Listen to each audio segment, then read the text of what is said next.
Hai kawan Puan, balik lagi di Her Story. Sekarang saya mau tanya kepada Kak Dia nih.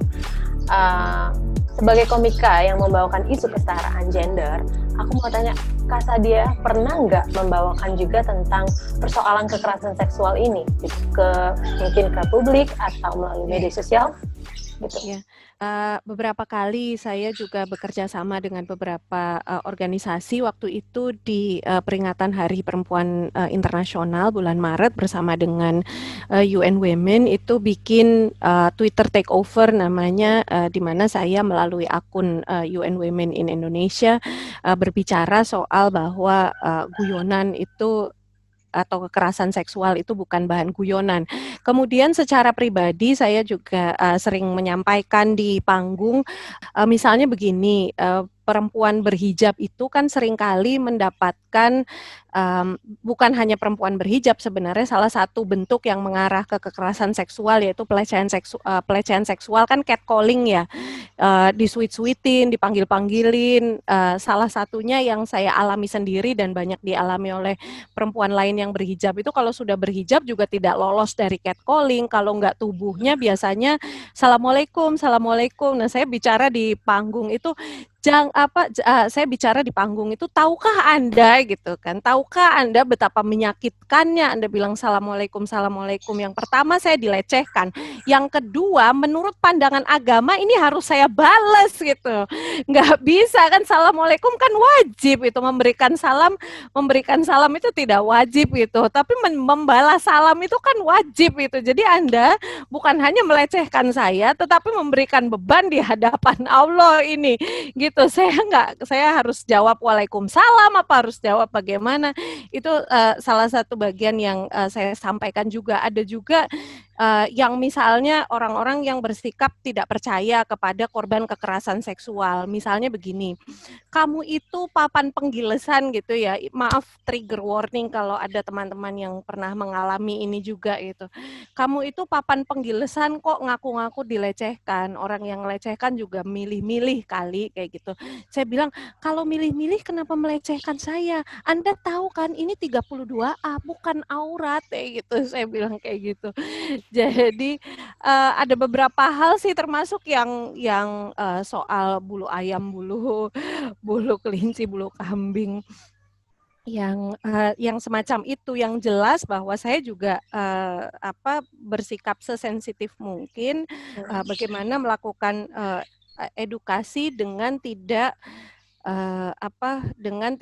menutup juga suara korban gitu. Artinya korban berhak marah, tidak perlu selalu dibalikkan atau dialihkan melalui humor juga. Misalnya humor yang bernuansa seksual kemudian dibalas oleh humor yang bernuansa seksual juga. Saya di panggung menyampaikan komedi demikian, tapi saya juga menyadari ketika saya bilang bahwa saya ini 32A bukan aurat, itu kan bukan berarti juga yang ukuran tubuhnya atau ukuran payudaranya misalnya berbeda dengan saya, lebih besar dan lain sebagainya, kemudian jadi boleh dilecehkan, itu sama sekali tidak. Lagi-lagi itu bahayanya humor. Artinya di sini saya ingin menyampaikan bahwa korban itu berhak marah kalau dia merasa bahwa dia pada posisi yang aman juga. Kalau misalnya di gang sempit ada cowok-cowok yang kemudian catcalling melecehkan dia, mungkin dia pada posisi yang kurang aman juga untuk melakukan sesuatu, tetapi berhak untuk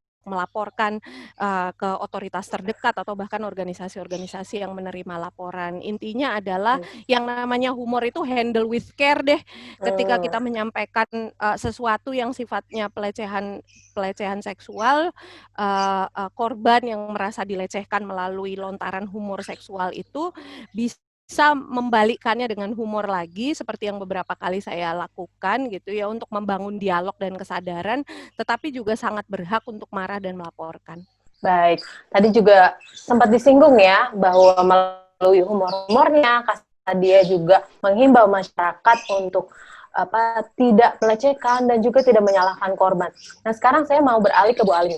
Bu, melihat fenomena sekarang ini, pelecehan seksual terutama tidak hanya terjadi di ranah offline kayak kita misalkan di situasi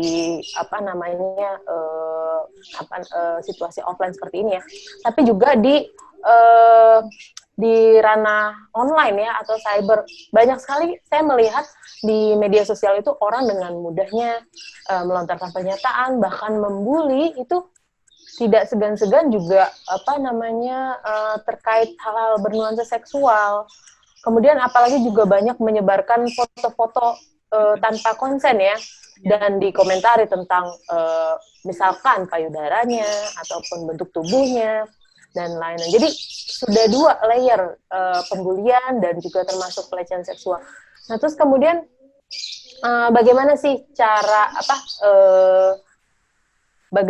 kemudian kenapa hal itu sampai terjadi gitu? Bagaimana cara menangani hal itu? Gitu. Oke, baik. Terima kasih Mbak Siti ya. Tadi juga menyambung dari apa yang sudah disampaikan oleh Mbak Diah ya, bahwa kekerasan seksual itu ada di mana-mana, tidak hanya di dunia offline, tetapi juga di dunia online atau di cyber ya. Nah, apalagi sekarang data dari Komnas Perempuan menunjukkan bahwa selama pandemi ini, dari Januari sampai Mei, itu kekerasan seksual berbasis cyber itu naik 300%. Ya, yang mana ya mungkin kalau dulu offline kan ketika misalnya ya pacaran gitu kan ya sudah gitu ya kalau karena offline gitu. Tapi karena online ini maksudnya karena kita stay at home kan ada kendala tuh untuk melepaskan rindu dan lain sebagainya. Sehingga untuk melepaskan rindu itu kadang-kadang yang sifat seksual itu lalu ada banyak minta difoto ini, direkam itu, kirimlah ini itu sebagai bukti cinta dan lain sebagainya. Nah, karena itu kemudian ini jadi meningkat ini gitu ya, jadi meningkat angka kekerasan seksual berbasis cyber ini. Banyakan mereka adalah revenge porn.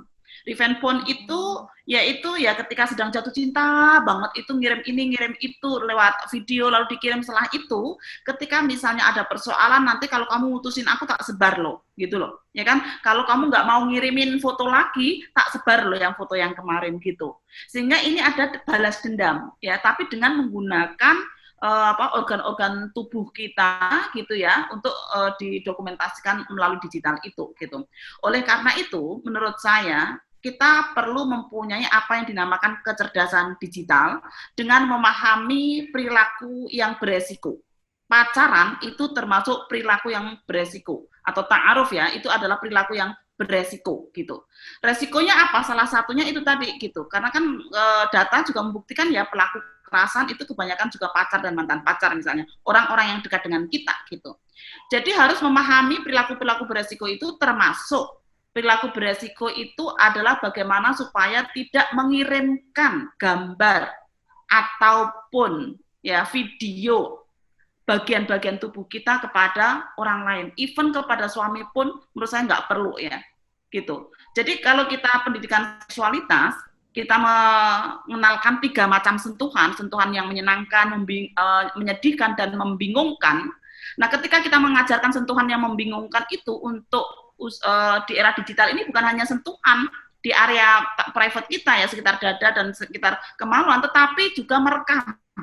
Jadi kita harus mengembangkan konsep pendidikan seksualitas itu sentuhan di situ, bukan sentuhan fisik, tapi juga sentuhan kamera, sentuhan alat digital gitu. Itu jangan sampai kita lakukan, jangan sampai kita berikan kepada orang even kita sangat mencintai dia. Because we don't know what happen gitu ya, apa yang akan terjadi gitu ya. Karena kalau kita jadi persoalan itu ternyata menjadi senjata gitu. Yakinlah bahwa sebenarnya di jejak digital itu lebih kejam daripada catatan malaikat raqib atid ya. Jadi jejak digital yang negatif itu lebih kejam daripada catatan malaikat raqib atid. Kalau malaikat raqib atid kita tobat nasuha minta ampun insya Allah Allah mengabulkan ya di dalam janji beliau, janji Allah gitu kan. Tetapi kalau jejak digital sudah terlanjur ke screenshot, taruh di WA, taruh di laptop, kita nggak tahu apa yang akan terjadi. Bisa jadi itu kejadiannya SMP, tapi besok pas kita mau menyalon DPR, dimunculkan sebagai lawan politiknya. Nih loh, kamu dulu pas SMP ajak main, kayak Mbak Sadiah tadi kan, ayo main yuk gitu. Nah, sehingga perlu hati-hati sekali tentang persoalan kehidupan digital ini, gitu Mbak Siti. Baik kawan puan, sudah banyak sekali yang kita bahas bersama Ibu Alimatul Kitia dan Kak Sadia tentang bentuk-bentuk kekerasan seksual. Nah, yang saya highlight tadi bahwa humor atau pernyataan yang melecehkan perempuan itu ada karena normalisasi objektifikasi dan objektifikasi tubuh perempuan. Kemudian juga tadi saya meng-highlight bagaimana cara merespon dengan aset dari Ibu Ali dan Kak Sadia. Terakhir juga kita harus lebih hati-hati ya untuk berinteraksi di dunia maya. Dan untuk kita juga harus menahan diri untuk melakukan pembulian atau melecehkan seseorang baik masa lalunya di media sosial. Baik kawan puan, sampai di sini dulu untuk Herstory episode bentuk-bentuk kekerasan seksual. Jangan lupa saksikan Herstory selanjutnya. Jika kawan puan memiliki kritik dan saran terkait program ini, jangan lupa sampaikan di kolom komentar. Jangan lupa juga untuk subscribe YouTube Komnas Perempuan. Nah, akhir kata saya mengundurkan diri. Saya mengucapkan terima kasih kepada dua narasumber kita. Terima kasih Mbak Siti, terima kasih semua puan-puan di seluruh Nusantara dan di luar Nusantara. Makasih semuanya. Terima kasih semuanya juga yang sudah menyaksikan. Terima kasih. Ya, saya pamit undur diri. Herstory, puan bersuara, puan berdaya. Sampai jumpa.